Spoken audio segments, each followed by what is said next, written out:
ఆగండి. ఒక్క నిమిషం ఆలోచించండి. ఈ ప్రపంచంలో ఎవరికీ కనిపించని యుద్ధాలు జరుగుతున్నాయి.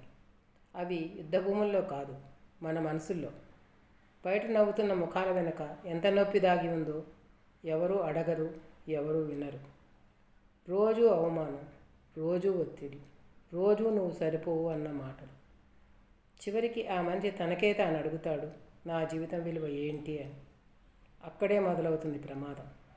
కుటుంబ సమస్యలైనా కావచ్చు, ఆర్థిక భారమైనా కావచ్చు, చదువులు ఉద్యోగాల ఒత్తిడి అయినా కావచ్చు, లేదా ఒంటరితనమైనా కావచ్చు.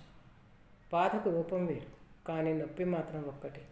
అప్పుడు మనలో వచ్చే ఆలోచన, ఇక చాలు, ఇక్కడితో ముగిద్దాం అని. కానీ ఒక్క మాట గుర్తుంచుకోండి, ఆత్మహత్య సమస్యకు పరిష్కారం కాదు. అది సమస్యను మనల్ని ప్రేమించే వాళ్ళ జీవితాల్లోకి నెట్టివేస్తుంది.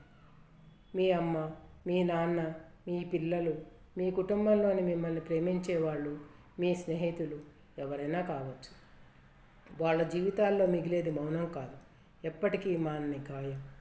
ఈరోజు ఫెయిల్ అయ్యామంటే జీవితమే ఫెయిల్ అయినట్ట. ఈరోజు చీకటి ఉంటే రేపు వెలుగు ఉండదా?